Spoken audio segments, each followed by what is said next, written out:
Hey everybody, welcome to another live stream. I know it's kind of late in the evening here in my time zone. It is 10 o'clock on the dot, Central Standard Time. That's in Minnesota. I apologize for any mess behind me. I have not had a chance to clean. So I figured I'd do this live stream, basically updating things that have gone on here in the last, I'd say week or so, maybe even longer. I don't know where I stand, the things that are going on. And if you see me drinking my beer, hey, I'm going to enjoy this, it's my time off. I don't get much time off, at least for now. I mean, my time off is going to be coming around soon, but so couple things that I'm going to go over with here is basically making sure that my microphone is working here. So I do see the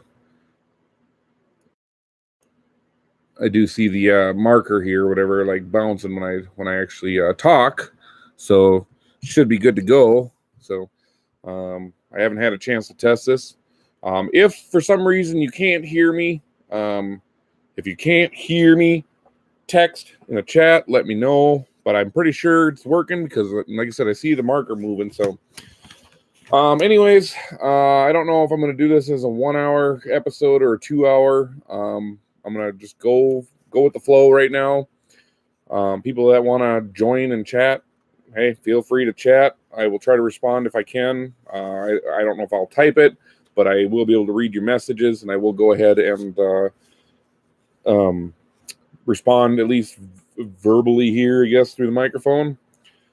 So a couple things, I guess, here. First thing that I did was update, basically made aware both my bosses for both my jobs.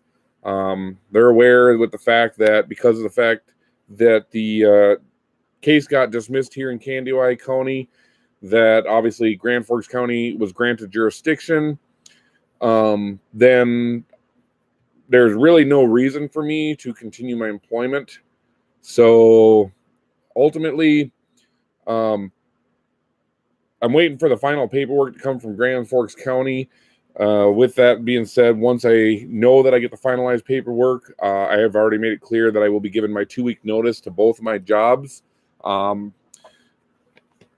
People are probably already labeling me as a deadbeat dad, which is fine. I honestly don't care. You can call me whatever you want, but in my heart, I know I'm not a deadbeat dad because all the years over the course of the years here, I have actually supported my children.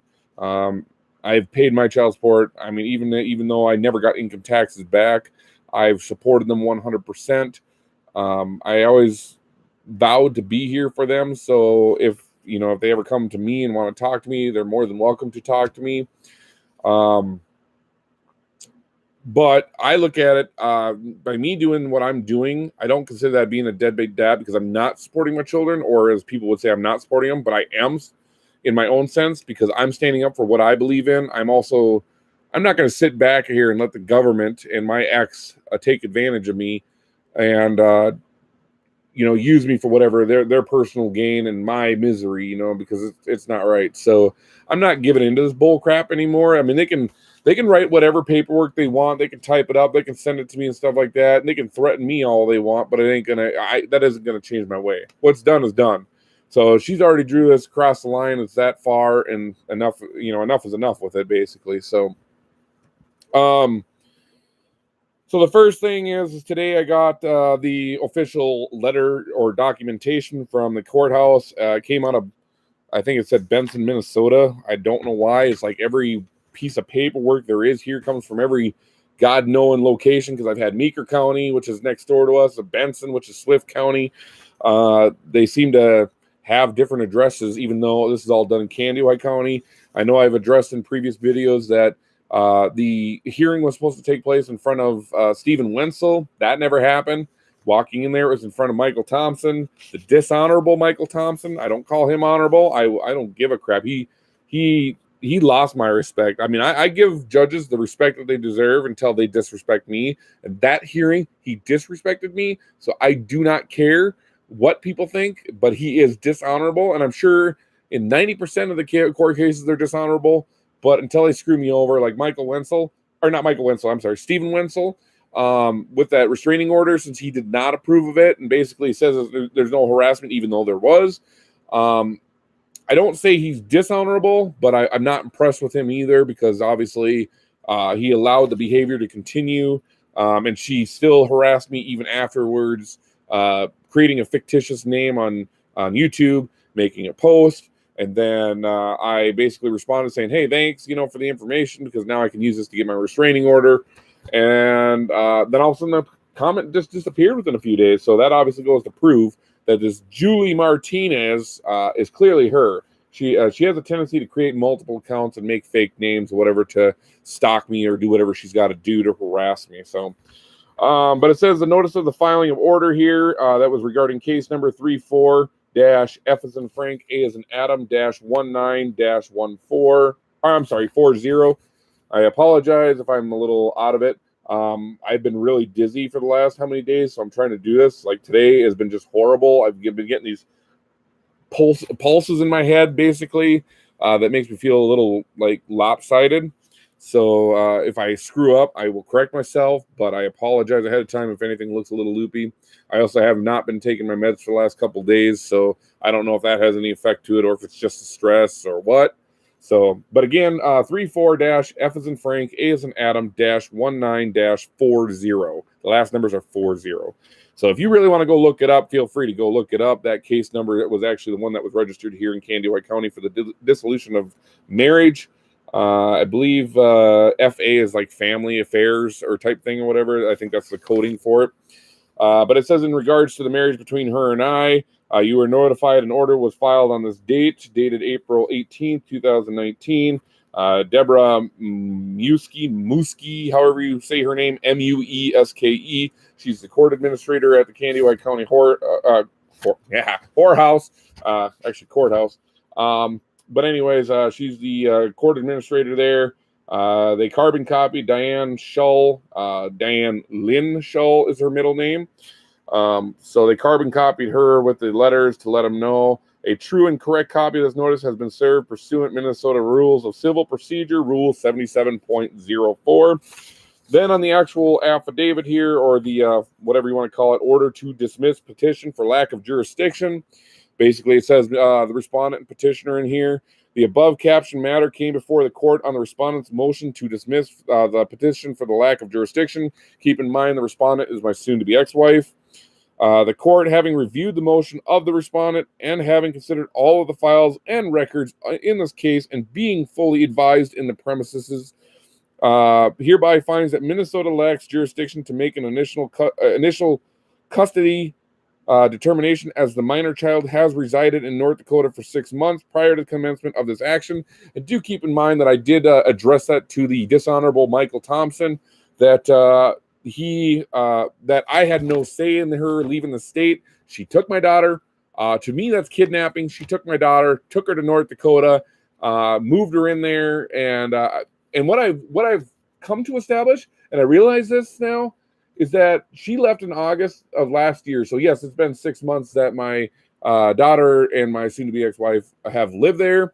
But what I've come to realize is she's tried to play it off to be as nice as possible, with obviously some problems. We've had some hiccups and stuff, but that she's tried to be as nice as possible for that 6 months. And I just realized why now, and I established that all she needed was 6 months, and that's what she's learned, and that's what she's established. So I'm assuming she obviously did have her attorney back then, but obviously I had no word of it, who her attorney was until after I filed. But I'm pretty sure her attorney advised her to play it off as nice as you can, try to draw it out as long as you can to get that 6 months in there, because then they use that for their court paperwork or whatever to as reason to find jurisdiction for Grand Forks County. So kudos, I give her kudos for the fact that, yeah, I get it. I see what she did to take advantage of the situation. I did not notice that until after the fact. So she drew it out to be as nice as she could. As soon as she knew that 6 month mark hit, she knew I was screwed. Okay, that's how she knew. And that's how her attorney knew. And that's why they're going full force on this and trying to find me in default or whatever in Grand Forks, North Dakota. And that's why they went with their guns loaded basically to the Canby County Courthouse, because of the fact that she has an attorney, and her attorney, attorneys eventually become judges, as I described in previous videos, which, like the dishonorable Michael Thompson here, she knew that the 6 month would be the what do you want to call it, the groundbreaker. That would actually put the nail in the coffin, so to speak. So that's why they've been filing all this paperwork trying to find in default, because they know that the judge here is going to find in their favor because of the fact that they're corrupt. So, but again, I give kudos. She did a good job. So, but the only person, remember, in the long run, I don't care what she does to me, because it's not. The only thing that's hurting me is my not being able to see my daughter. My daughter doesn't talk to me, and her withholding my daughter from me. So, and also feeding my daughter full of garbage, about me. So that's the only thing that hurts me, but her actions are not hurting me in general. Like it doesn't bother me. I really don't care, because in the long run, I'm going to get the last laugh, because when I quit both my jobs and I have no jobs, the only income I have will be my federal VA disability benefits.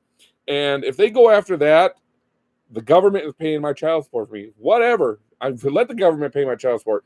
So I really don't have much money to live off of. Fine, so be it. I don't care.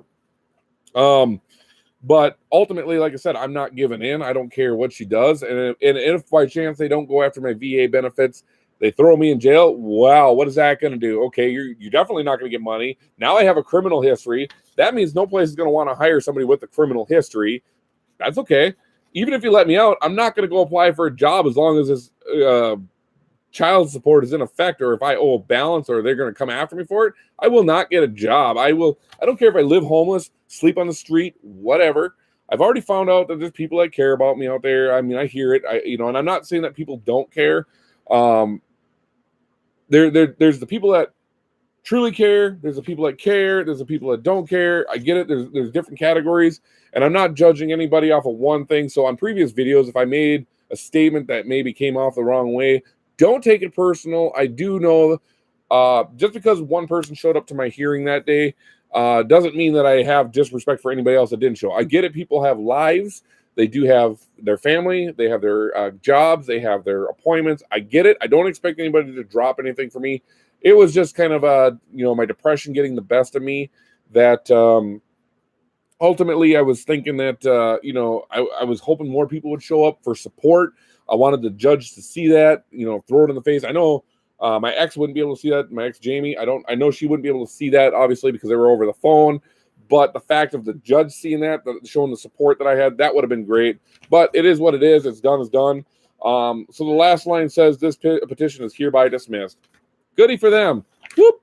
Okay. So anyways, all this shithole paperwork, and I apologize for my language ahead of time. So if you're offended to language, I want to apologize now. But this is a open video, and there's worse things on the internet or YouTube than me swearing. Of course, I've seen so much crap.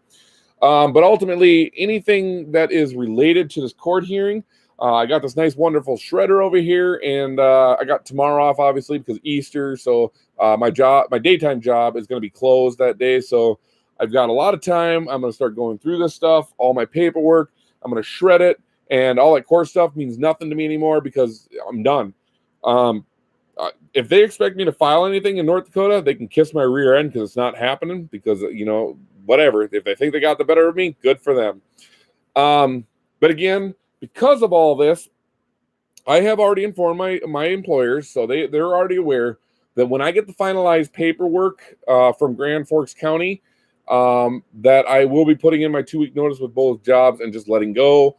During that time, I'm hoping pretty much anything you see behind me here, like the shelf, the collectibles on the shelf behind here, this TV over here, my couch, my ottoman, all my movies and stuff that are over here, the gaming side of things, such as my Xbox and the games that go with it, all my pop figures, any collectibles and everything like that.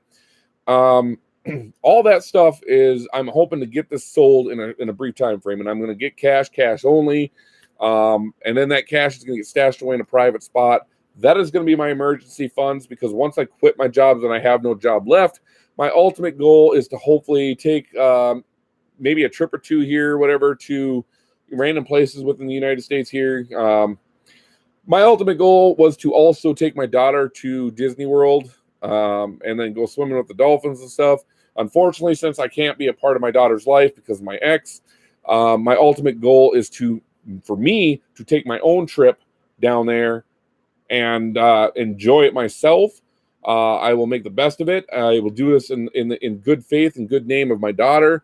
And hopefully I can share that via YouTube here. I will hopefully be able to share my experience, and that way, as my daughter grows up, if she wants to come and look at my channel, she can see the things that I got to do while I had the opportunity to do it. But yeah, like I said, I'll travel around, go visit a couple places while I got some cash or whatever. And before they come and repossess my car, because eventually I'm not going to be able to make my payments. So I got to do the best I can in a short time frame. So it's a lot of cramming. So tomorrow is going to be a busy day for me.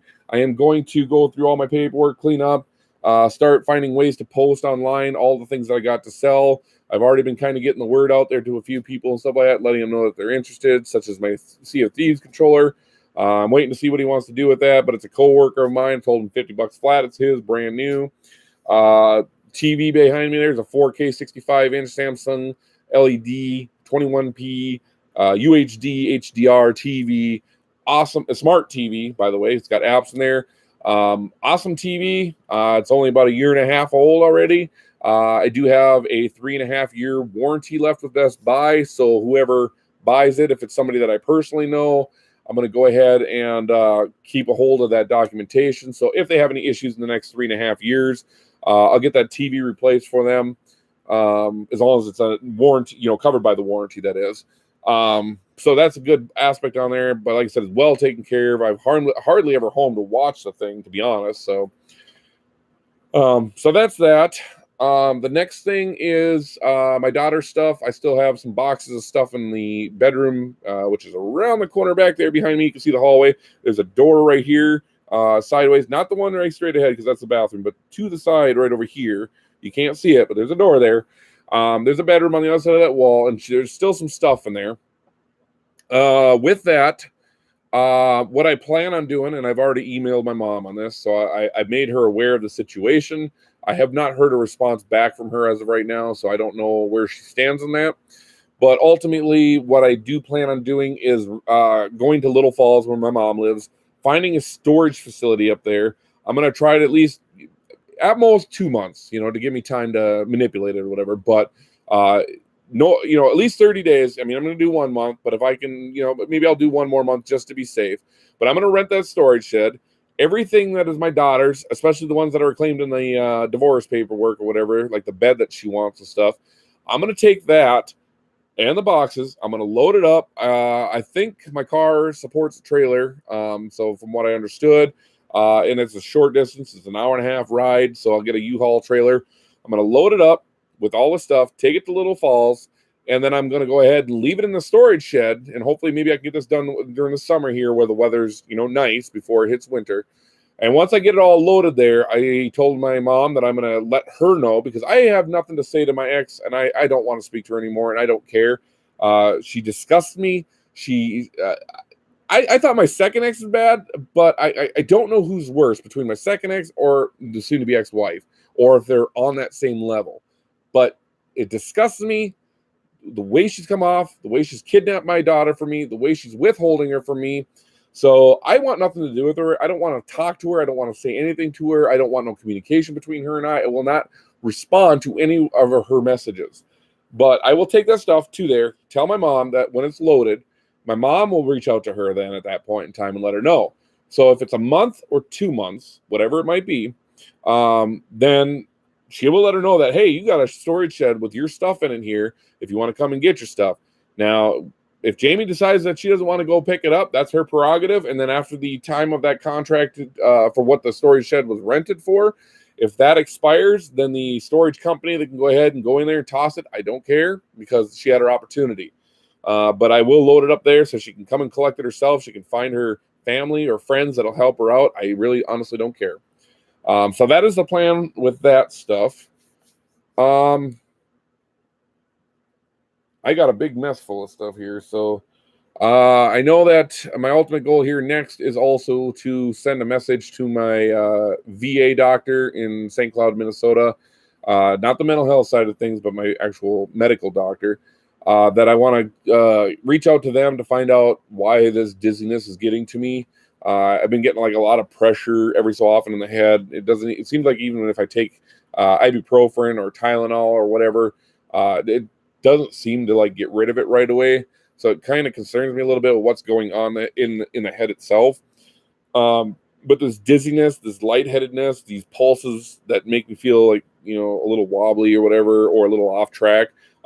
See if he suggests anything to try. Otherwise, if he wants to see me, I'm going to try to do it as soon as I can. I know I'm covered by the VA nevertheless, so even if I run out of insurance or I quit my job or whatever, and the insurance cancels itself out, then I can go to the VA to be seen for anything because of my rating of 80%. So I'm going to check with him, see what he says, see what he recommends. I might have to go up there, get some scans done, or if he thinks so, and we'll see what happens from there. I'll keep you guys posted on that portion. If you guys are interested or even care, I will go ahead and let you know what the results are, should they run any kind of tests. Funny part is, speaking of insurance, my medical, dental, and all that stuff, I've been receiving these little statements here. Well, I shouldn't say they're statements. They're insurance claims, because the statements I'm sure are being mailed to her. But I don't know where all my paperwork is, because like I said, this is horrible. But the paperwork shows that she's gone in beyond multiple times. So she's really sucking up the dental as much as she can before she gets removed from the dental, because she knows once the divorce is finalized, she won't be eligible for that dental. And whether or not she can get dental through her job or whatever, I don't know. And I don't care nevertheless. I mean, it's her own teeth, whatever. But she's really trying to milk my insurance as much as she can now, knowing that this is going full force. So I find that kind of humorous, because obviously that goes to show what she thought of me. I was just there to be used by her to get what she wants, such as money, medical, dental, vision,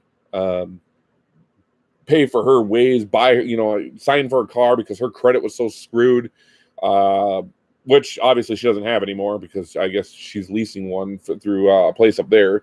So I got the car back here, so I got somebody making the payments on it, which once the car is paid off, I'm signing the car over to them, so be it. But I was used for all that, for, like I said, because her credit was so bad, and me signing for her all her stuff. That's what she used me for. She used me for money whenever she needed. Hence the reason why the last 3 months before she moved out here, she didn't seem eager to go find a job. She was milking the unemployment so she could lay around, be lazy, laying in bed, sleeping, letting our daughter just free roam all she wanted, whatever. It was sad. Which also goes to say, again, like I said in that dismissal paperwork, again, I had no say over my daughter moving there or living there. And the funny part is that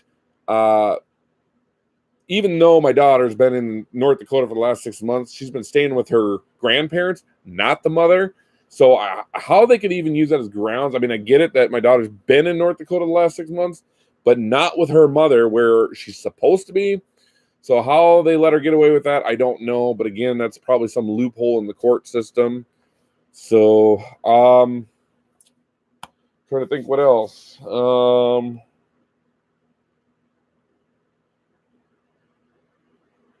Well, I know I had the previous videos with all the things that I'm selling.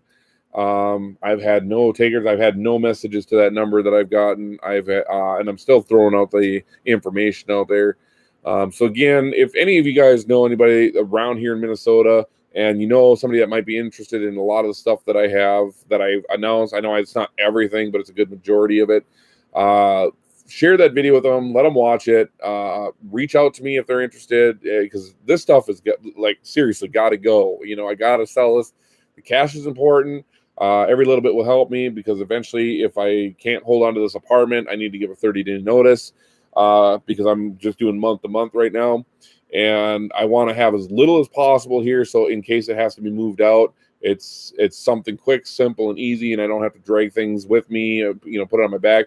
The only thing that I would want with me for the time being is the clothes on my back. I don't really have anything of major value that I really know of. I mean, other than like the pictures of my daughter and stuff, I guess, yeah, I have that.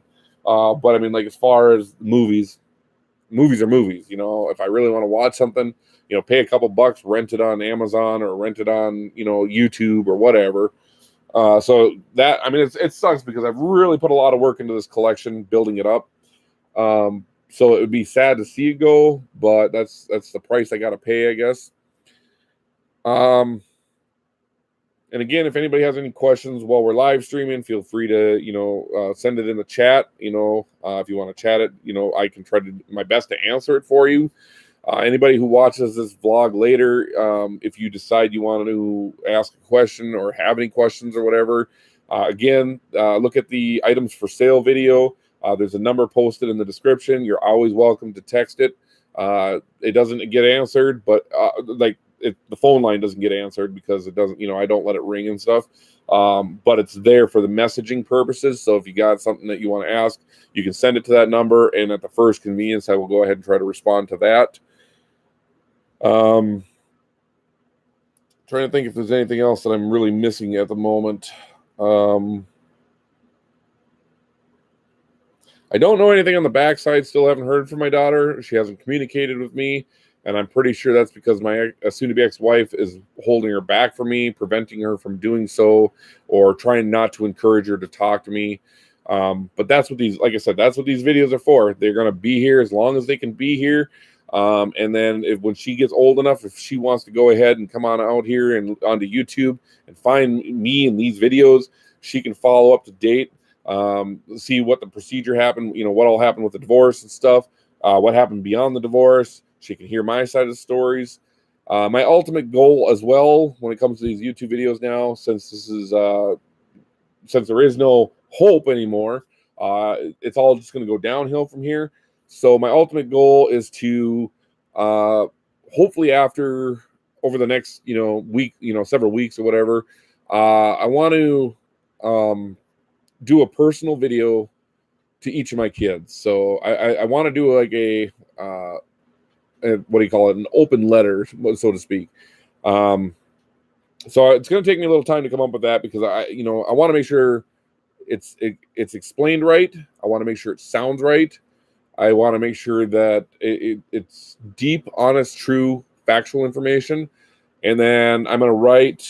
So hopefully I can sit down and write it on a piece of paper or something like that. But I would ultimately, I can't even talk. Ultimately, would like to write what I want to say to each of them, and I'm going to do individual videos to each of my kids, so they can see, my side of the story, because obviously they're not, my oldest ones aren't coming to me, they're not reaching out to me, they're not emailing me, they're not trying to call me, they aren't trying to find out where I live to come and visit, travel here, to sit down and hear me. So if that's the case, and I don't have much faith that's going to change, then I'm going to do it this way. They can take it for what it is.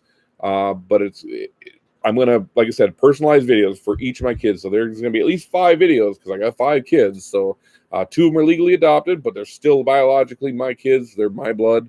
But I'm going to do that. Again, if I have any other personal open letter videos to anybody else, I will go ahead and create videos on that too and address it. It'll be stated in the video.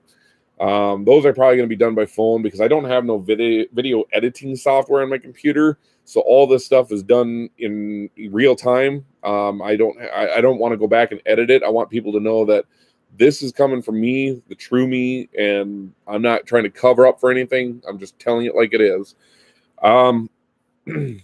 So that'll be coming as well. Again, when I take these trips, I want to share them for what I get to explore. The last thing that's going to happen, or whatever, the last thing that I want to say as far as what it pertains to me is that I'm not going to go to jail. I'm going to make sure that, so they can do whatever they want to try to throw me in jail, but I would make sure that I'm at least 6 feet under before that would happen. So if they think they're going to come after me, whatever. And if they do get me into jail, then they better lock me up for good, and then by doing so, they're going to violate my rights, whatever. I don't care. I'll file lawsuits, so I'm going to watch this stuff, because any lawsuit that I can dig up, it's going to be great.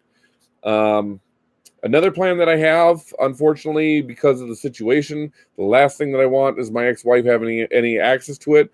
But I'm going to go ahead and remove my daughter from the life insurance policy that I have, because I don't want my ex trying to dig into any of that money. Should I ever kick the bucket, I don't want my ex having any access to that money. So the savings account that I have for my daughter, there's no point in it, so I'm going to probably close that off. I don't know who I'm going to transfer the life insurance policy over to yet. I haven't determined it. That's something that I need to think about over the course of time here. So that's going to be another plan. I'm going to end up trying to rehome the dogs that I have. I have 2 dogs. So I'm going to try to do my best to rehome them. And I don't care what it says in that stupid paperwork, and she can whatever, and if I am non-compliant with them, like if they send the cops after me and I'm non-compliant for telling them where the dog went and stuff, throw me in jail. I don't care. 3 meals a day, food, or 3 meals a day, a bed to sleep in, a roof over my head, whatever, it's like, it's going to be almost like a vacation to me. It'll be at the taxpayer's expense. So just remember that if she tries to have me thrown in jail, her attorney, law enforcement, the courts, and her are wasting your taxpayer dollars to put me in jail over something stupid. So just remember that. So I will try to find a good home for both of my dogs. So that way I know that they go to a good place. It's not that I don't want my daughter to have access to my dogs, because I would love for her to have access to the dogs, but not in the care of her, with her mother. So, trying to think what else here.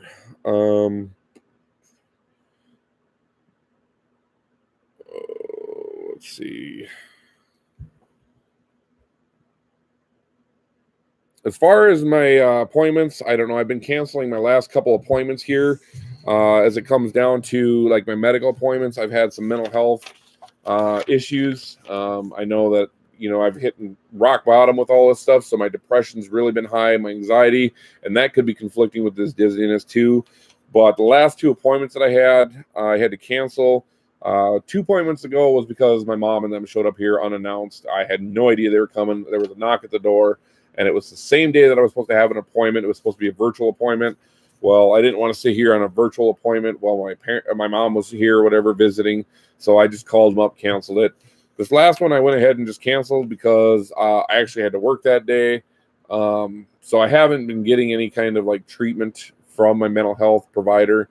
Not that it really matters anyways, because I'd say at least 95% of the time when I go to the St. Cloud VA for my treatments to go sit down and talk to somebody, I feel like I'm a big joke to them. Like they don't care, they don't listen, they feed me information that I already know. They give me the same information and ideas to try that I've already tried and have not worked, but they want me to do it again so I can.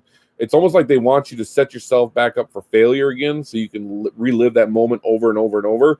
And honestly, it's the worst, shittiest feeling. I remember when I very first started going to the St. Cloud VA for my treatments and stuff for my back, my legs, and all that stuff like that.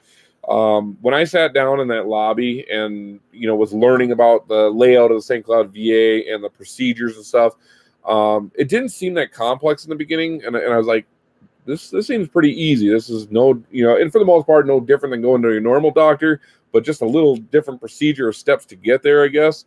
But I sat in the lobby and I listened to all these other patients that sat around me, and how they talked, and a lot of them how they complained about different how the VA how they operate, or how they scheduled an appointment but then they got canceled on, or how they couldn't get an appointment in for such, or how their doctor screwed them over and stuff like that. And I was thinking to myself, I'm like, I don't get where they're coming from. I don't see this. It doesn't make sense to me because I'm not having these problems. I was like doing really good. Then when I got to that very first doctor that I saw when I started at the VA, really nice guy. But when I sat down with him for that first initial consultation, he really didn't understand how to operate a computer. And when I'm watching him struggling with the computer, that made me baffled, and I'm starting to get this little uneasy feeling. Sure enough, after that first initial consultation, I'd say within a week or two, I had gotten a letter in the mail stating that the doctor had resigned and he was no longer my doctor. So then they assigned me to a nurse, I guess. It's a doc. I don't know, that assists the doctor. It was a nurse that. I guess I didn't understand the concept of why they were sending me to just a nurse and not a doctor for my back and my leg problems. And then later on, they assigned me my new doctor, Dr. LeBlanc, which is an awesome doctor. He's a really nice guy, and he does listen wholeheartedly to the majority of the stuff. The only thing that bothers me with that is that for the pain, all they wanted to do is say, hey, here's 800 milligrams of ibuprofen. Take it, whenever you got problems. And that was it. That's how they treated the neuropathy in my legs and the back and the leg pains that I have and stuff like that. Which, if I just kept popping those pills, I'm going to kill my liver, which makes no sense. So that bothers me. But ultimately, like I said, he's a really good doctor, really nice guy. I have no problem with him. Then I got assigned a urologist because I had other issues. The urologist, Dr. Duffy, or is it McDuffie? It's been a while since I've seen him. I think it's Dr. Duffy or something like that. Really good guy. I like his sense of humor. He's down to earth. He's straightforward. He's very educated. He's very thorough, and he does an awesome job. So that doctor's fine. I have no problem with him. So on the medical side, for the most part, again, I'm not getting the treatment I think I should be getting for my back and legs. I get tossed around with that, and I feel like when they think of my problems, they think of me as a joke when it comes to that. So I don't think they take me seriously enough about that. But like with my cholesterol and the meds that I'm supposed to be taking and stuff like that, I do feel that they do feel genuine concern about that. So they're treating that. On the mental health side of things now, I've had nothing but conflict beyond conflict beyond conflict with each of the person that I've been to or seen there. The first lady that I had seen literally said something to me. I don't know if she was intentionally trying to antagonize me or piss me off, but she blamed me for my disowned male parental unit's drinking problem, I guess. Like, I'm his problem, I guess. Maybe I'm the problem in general. And that day I was ready to walk out of that appointment on her and just be like, fuck this shit and get the fuck out of there. And that was it, but I had lifted myself from the actual chair a little ways, kind of sat up, and then I sat back down. I'm like, no, just finish this, because I don't know if I walk out, if that's going to affect my benefits. And I didn't want that. But after that, at the end of that event with that lady, I had gone ahead and asked her, I said, is there any way I can get assigned somebody else? And she didn't seem to care, but she's like, yeah, you can get anybody you want, like in a snotty tone with me. And I don't know if she works there because I have not seen her in the longest time. So I want to say I think she doesn't work at the St. Cloud VA anymore in the mental health department. But then I got assigned another lady, which, again, she, Bev Sokup was her name. Again, she was decent, but again, most of the time when I went in there and I talked, I think she was more focused on writing things down on paper and looking at like the chart of me, I guess, on the computer.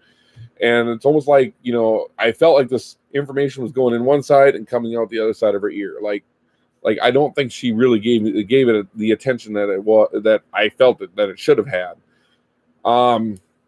So, and eventually, I dealt with it. I went to the appointments. I answered the questionnaires like they want and stuff. And I saw her, sat down, and I started doing the return thing. I was like, well, if she doesn't care about what I think and what I say, I'm just going to let her crap fly in my ear and out the other.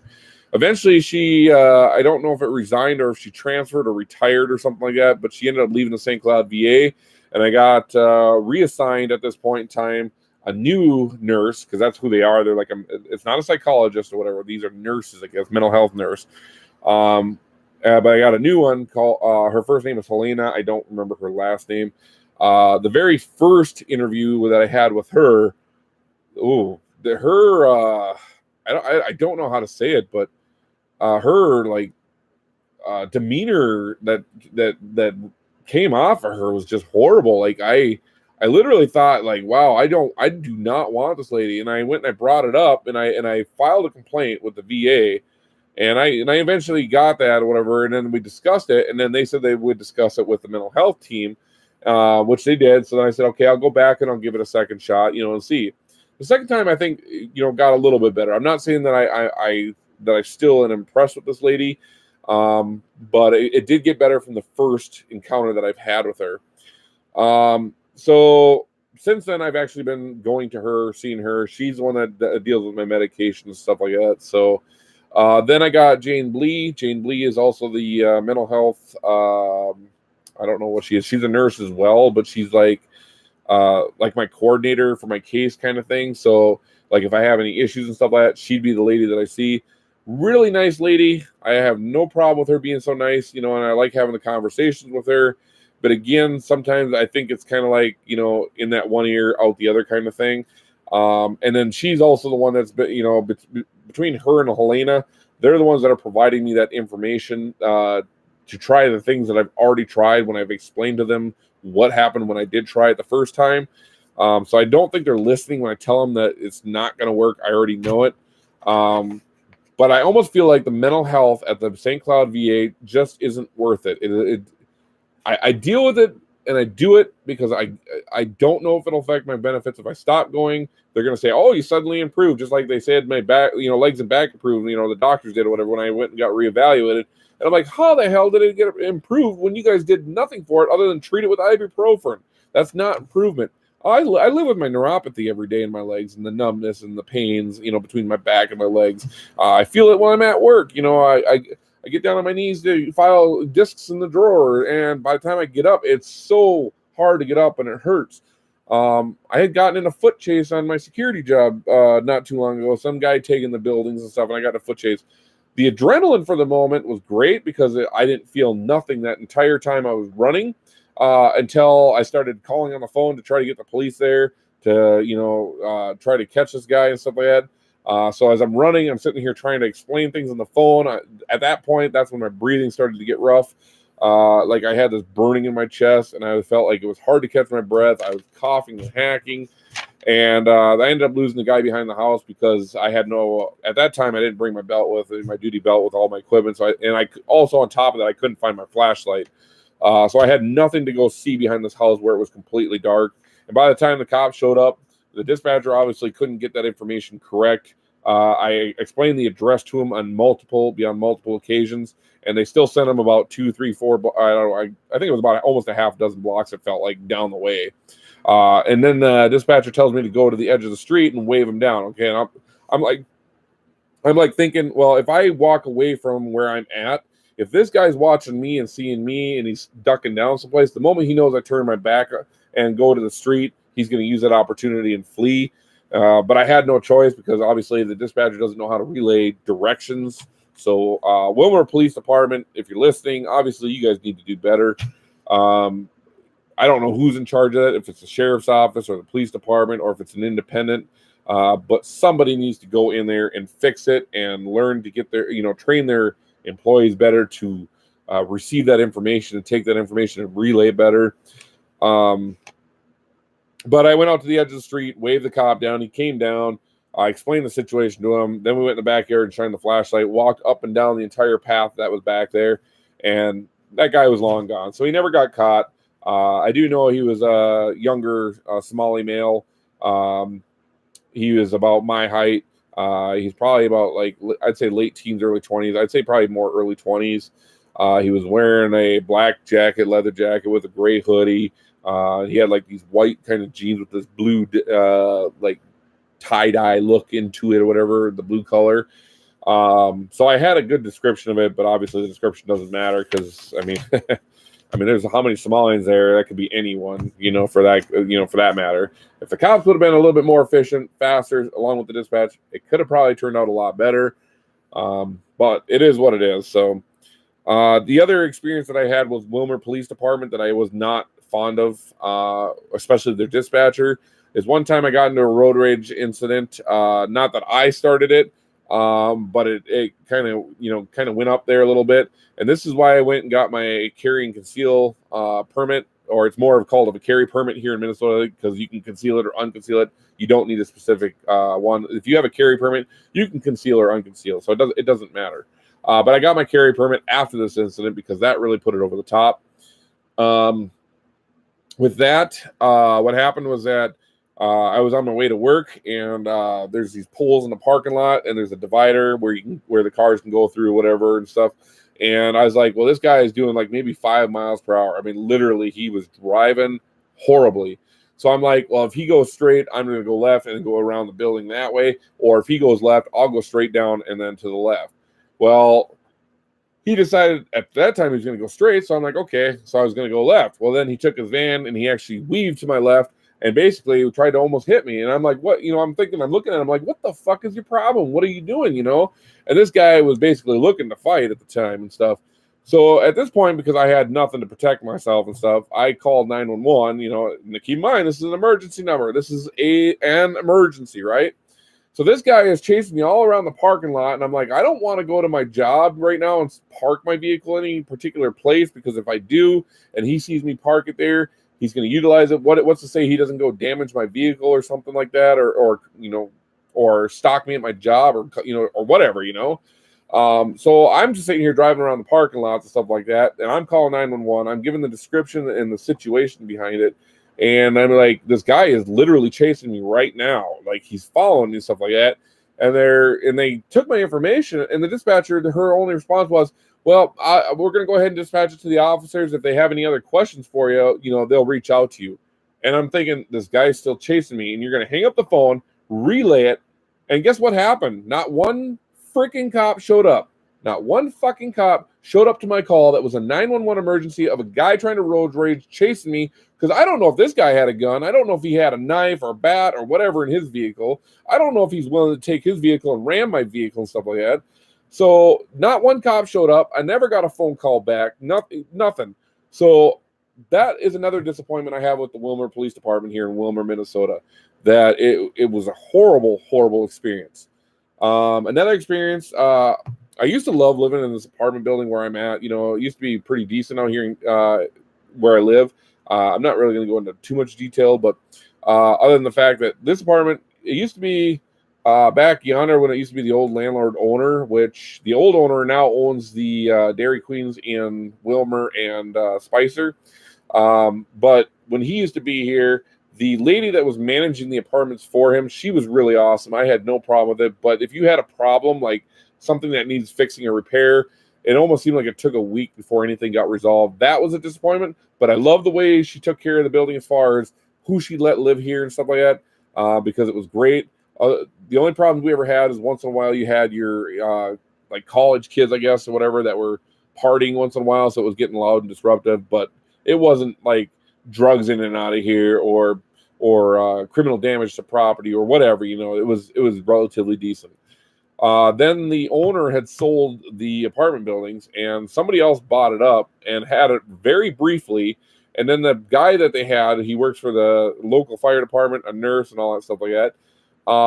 Obviously, I had an issue with some mold, and I called him, that guy, to inquire about it. And I because he's a nurse too, I wanted to know what can I do to fix this mold and all that crap like that. And he's like, I can't give you medical advice. I'm like, I'm not asking for the medical advice. I'm concerned of mold, because if you get mold, you can get sick, and stuff like that. And this guy was a complete douchebag, stuff like that. So I was not impressed with him either. But it didn't last long, because eventually that owner sold out again. And now the guy that owns it now, he's a good guy at like getting stuff done.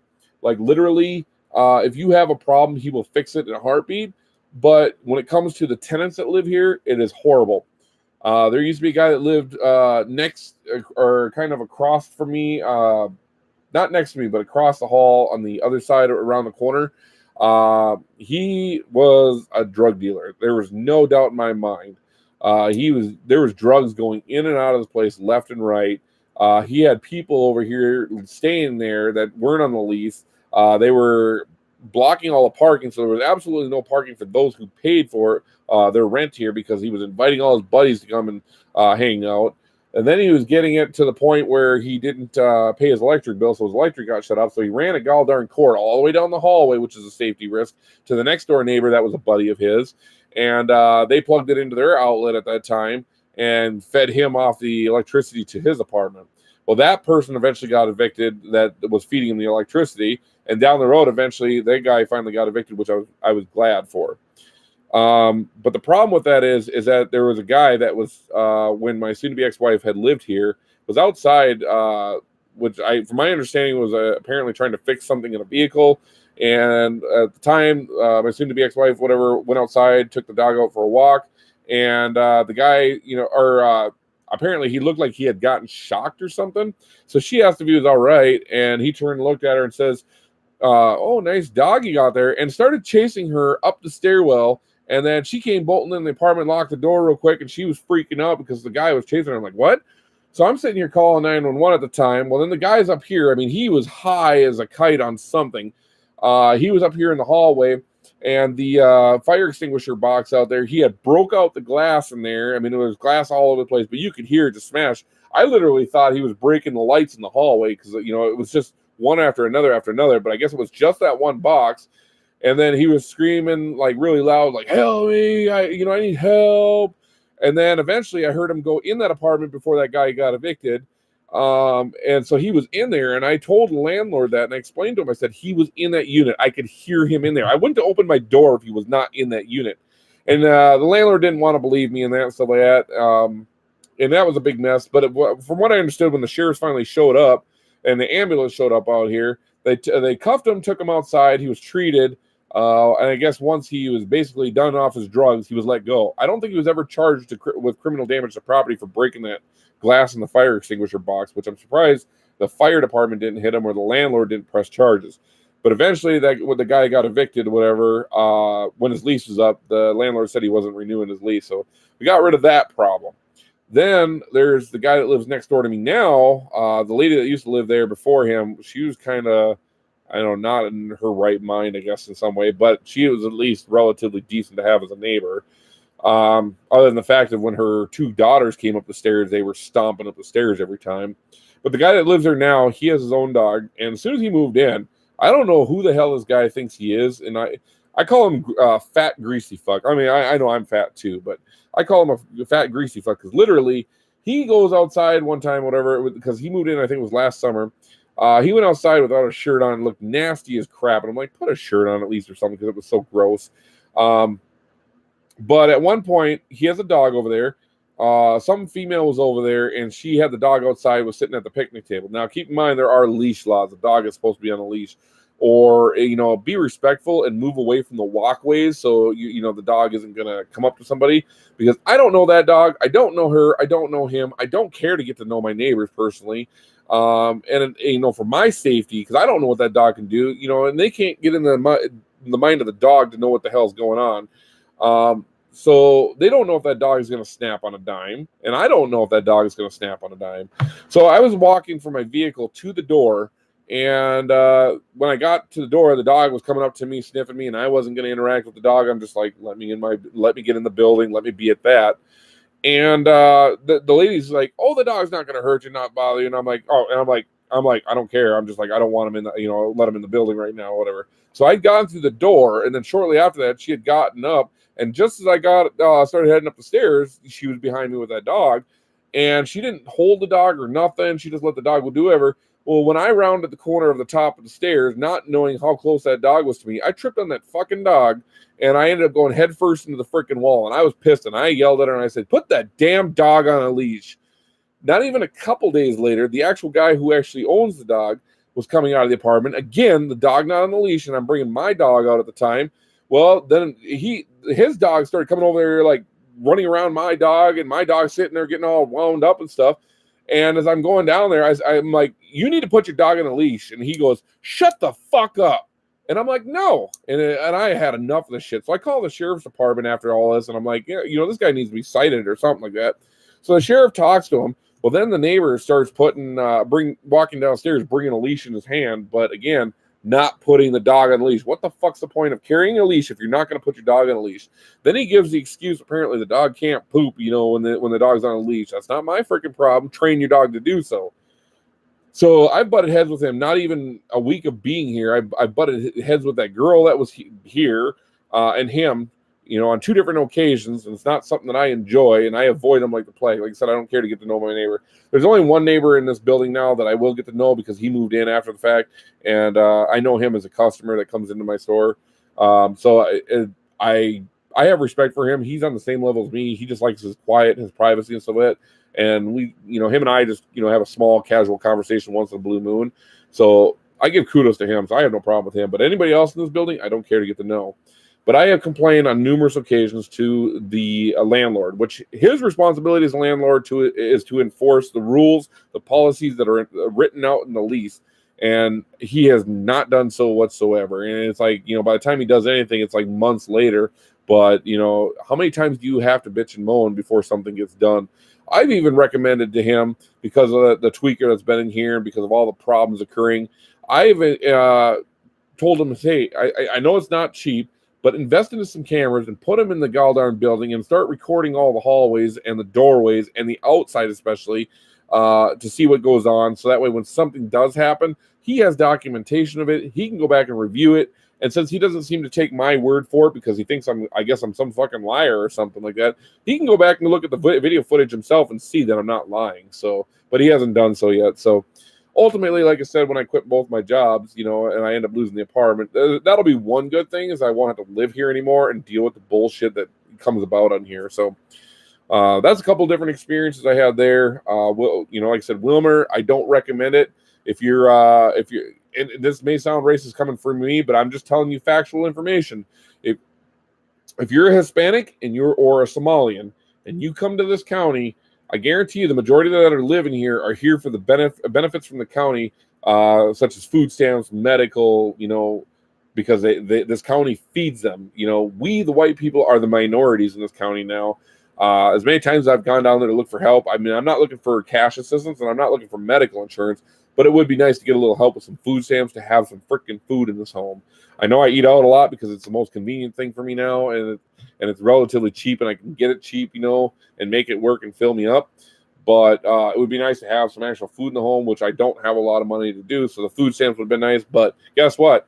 I make too much money, even though I pay $900 and some a month in child support to my second ex-wife, who's milking that for the money to, I don't know, go party with their friends, take trips, vacations, whatever. So, and I said, well, don't you use child support as a deduction? They said, if you qualify grossly, so if your gross income qualifies or meets that threshold for the amount of people that are in your household and stuff like that, then they would use that child support as a deduction after that. I'm like, what the fuck's the point?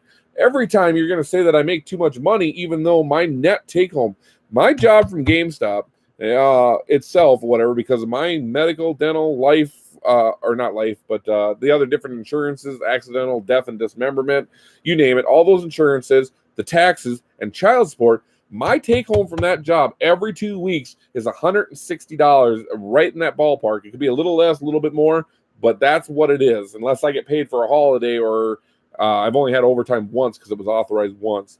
But if I don't have any of that, $160 is all I literally take home. How the hell do you live off of $160? So if it wasn't for my VA disability, I'd be so screwed already. And hence the reason why I got a second full-time job now, even though my body is taking a huge toll on that. That I got a second full-time job to offset that so I can keep focusing on paying the bills and try to keep my head above water. But like I said, with this divorce, they want $836 a month in child support for me on top of the $913 that I already pay. So that'd be almost $1,800 a month that I'd have to pay in child support. Fuck that. That's the reason why I'm quitting my job. I am a human being. I am not a fucking mechanical ATM machine. I am not something that just dispenses money. I take a shitload of pain and tolls and wear on my body. I'm tired all the time. I have no energy, and I do it because I need to try to survive. I'm not doing it so I can go feed these goddamn a-holes money so they can go have fun on my expense. That's not what I'm there for. I let it slide this once or whatever with my second ex, but now that my soon-to-be ex-wife now wants to do the same thing, I'm done. I'm not doing it. I'm not here for their pleasure. So with my second ex-wife, if she doesn't like it, too fucking bad. I'll fall behind on my goddamn child support. I really don't care. If my soon-to-be ex-wife doesn't like it, too fucking bad. You should have thought about that.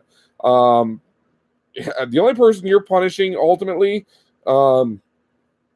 is not really me, but you're punishing the children. The children are the ones that are being mostly affected for it because you're taking their actual father out of their life. My boys don't know me from my second marriage because of the pure fact of my ex, and she will not allow them to get to know me. And that's why these videos will come forth, whatever, and I will post these videos on here because I want them to know who they are. So Dominic and Jaden, when you hear this message, I'm referring to you, your mother, and your stepfather, I shall say, and your stepbrother or half brother, shall I say, just to let you know that they are keeping you from me. They don't want you to get to know me. They're using you. They're using you. Keep in mind, they're using you to get money from me so they can have fun at my expense. So Tegan, my which is the daughter between me and my soon-to-be ex-wife, I want you to know the same thing when you're old enough to see these videos. You are being used for child support because your mother will not let you come and see me. She will not let you have anything to do with me. You're not allowed to come here because of me, I guess. So apparently, so if you're seeing this, just know. Sorry, I thought I heard my door opening, but that's actually the dog moving in there. I want you to know that I've done everything I possibly can to fight for you. But the courts and your mother and her attorney and everything have turned that tables. So do keep in mind that if you wanted to see me, it's your mother that's not letting you see me. It's her attorney that did this divorce paperwork that is not letting you see me. And it's the judges that made that decision that will also not let you see me. And any law enforcement officer out there that supports that serves that order and supports or upholds that order that the corrupt judge enforces, they're just as guilty as the rest. So I want you to know that. So Tegan, Dominic, Jaden, I want you to know that right now. As far as my two daughters that are legally adopted, Maisie and Kelsey, I want you to know that years ago I did try to fight for you. I had filed for the divorce at that time because I was tired of, getting cheated on. I'm not saying that I was entirely right. I did cheat on that because I got cheated on first. I cheated back, and then she cheated a second time, and that's when I put a stop to it. That was like many years ago. I filed for the divorce. My attorney was doing everything to help fight so I could be a part of your life. But then when that false statement got written by my former stepbrother, which you obviously know, Bobby or Robert, however you want to call him, when that false statement got written by him, that your mother somehow got him to write, my attorney didn't know what to do with it, and I ended up getting rid of my attorney. So your mother's public legal aid, free attorney, paid by our taxes that we pay, screwed me over. So that's the reason why I didn't get to be a part of your life. I only had visitation. I didn't get custody. I did try to make my arrangements to see you on many, many occasions. Every time that I tried to make those visits, I got turned down by your mom. I'm not saying your mother overall is a bad person, altogether. I'm just not happy with the way she handled things. Like I said, I do give your mother kudos because and your your stepfather, shall I say, I give them both kudos because he adopted the both of you.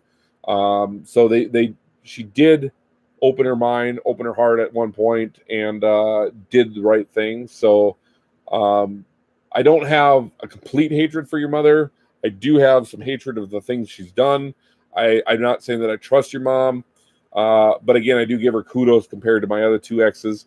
That at least Ginger's a lot better than those two. So just know that, again, I'm not disrespecting your mother. I'm just telling you factual information. But I want you to know that I have done my best to try to fight for you and be a part of your life.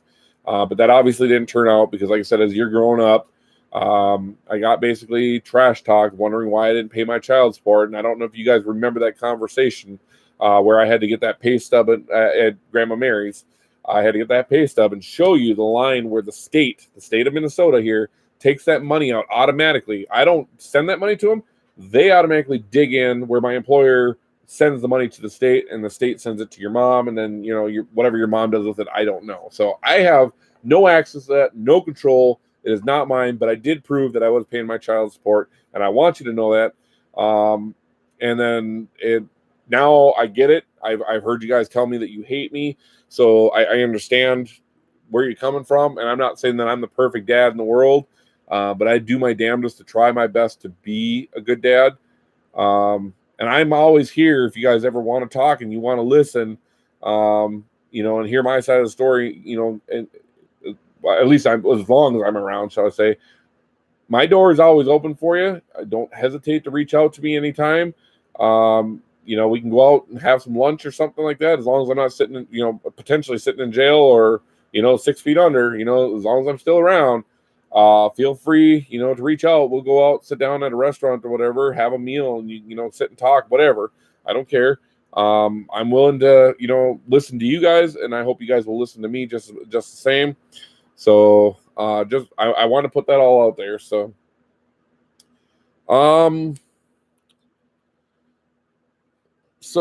other than that, again, I'm going to start pre-planning all this stuff. As I go on, I will let you know the step, when I initiate certain things, I will let you know where I get.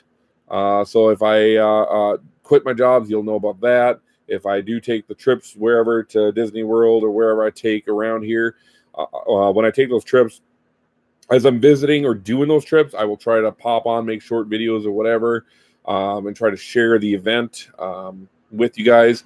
If I can live stream at any point in time, I will go ahead and live stream while I'm out there doing this.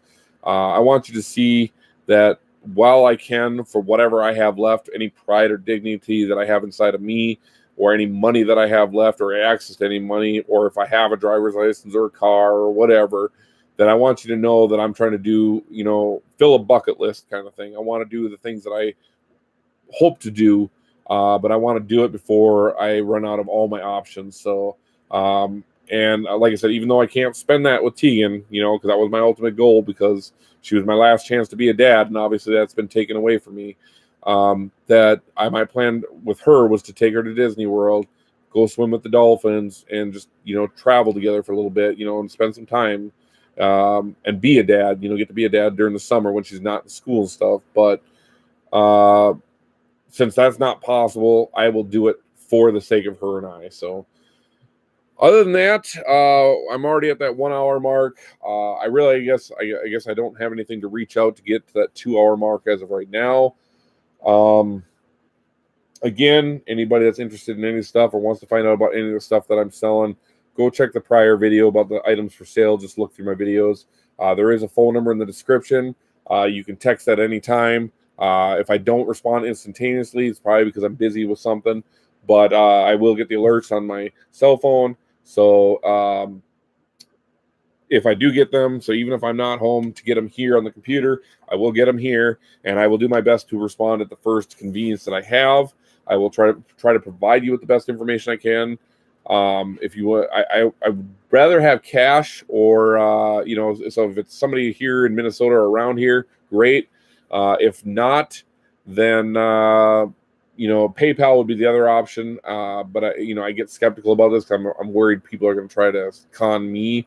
And out of the situation, I would hope that people would be a little bit more respectful to understand what I'm going through and just kind of not do that to me, and be supportive, as much as possible. So, again, reach out if you're interested. Some things that I haven't put on there, like I said, I got like a Voltron Lego. I've got 2 of them. Those are normally $180 a piece. I'm always interested in taking an offer. I have a Lego roller coaster set. That was normally about $300 some. They're sealed, brand new in a box yet, so nothing's ever been pulled out, nothing's ever been put together because I never had the time to do so. So if anybody's interested in that and you want to buy it, you can always make an offer on that as well.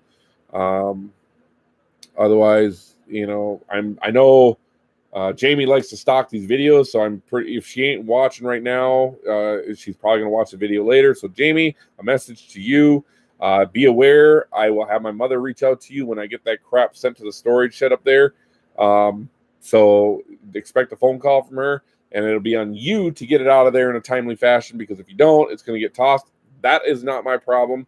That will include the bed that you put in the divorce order. Plus anything that was left of Tegan's here yet. Those will be in boxes because, like I said, this crap's got to get out of here because I want this place empty. Hopefully by one point or time or another, you'll see that behind me and around me will be completely empty. So when you see that happen, you'll know that this stuff is flying high. So other than that, feel free to share these videos. If you know anybody, you have any friends and you want to share the video, feel free to do so. Explain the situation, to say I could use the support out there, so have them come out, check it out, especially the sale videos, especially if you think that they might be interested in any stuff. But it'd be great if you would get them to subscribe. The more subscribers, the better. I'd like to get the word out there.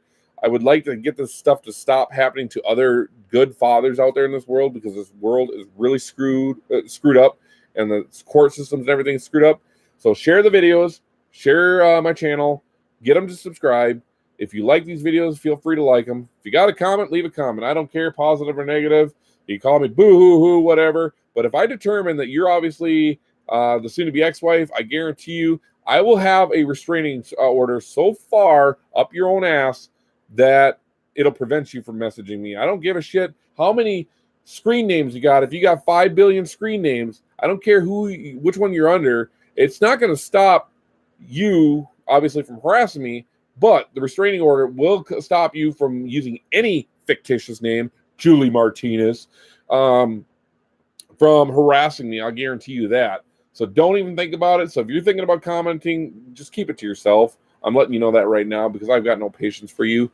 But just, again, you can stalk my videos all you want. Just have fun with it. You can dislike those videos like you did the one before. I can't remember which video it is, but you did dislike one of my videos. So go ahead. I don't care. You can dislike it all you want. That doesn't affect me. But just remember, my mom will reach out to you to let you know when that story sheds. So be ready for that. Other than that, again, subscribe, like, comment, share, and turn on notifications if you want to be notified of any upcoming videos. Again, the more I know, the more I will share with you, and I will be with you on upcoming videos as this plays out. So for everybody that joined me tonight, thank you very much. For anybody that watches this video later, thank you as well. To all the, I know I put it in my description, to all the people who enjoy their 420, happy 420 to you. To all the, I do give kudos to the non-politicians who are corrupt, or to the non-politicians who are not corrupt, I meant, because politicians are always corrupt in every state. I don't know of an honest politician altogether. But to all the emergency medical technicians, EMTs, whatever, paramedics, first responders that are not associated with law enforcement, to all the medical personnel, doctors, nurses, firefighters, again, not associated with law enforcement, and especially to the people that serve our military for the United States, or anybody in the military that serves on good reasons, but especially here in the United States. I thank you for your service, as long as you're not, again, law enforcement in the military, because I realize they're just as corrupt. But law enforcement in the military, or if you are in the military, say guards or something like that, and you're working as a cop, or you became a cop after getting out of the military, I don't wish this upon you, because you've taken your integrity as a military member and went into a corrupt law enforcement. So I'm not saying that there aren't any good cops out there. There probably are, but keep in mind, if you think about it from this aspect, if you have five bad cops and one good cop, and that one good cop doesn't do anything to stand against these 5 bad cops by doing what's right when they're doing illegal stuff, arresting them, or doing or reporting them and stuff like that, and doing what's right, morally right, then that makes you just as corrupt as them 5.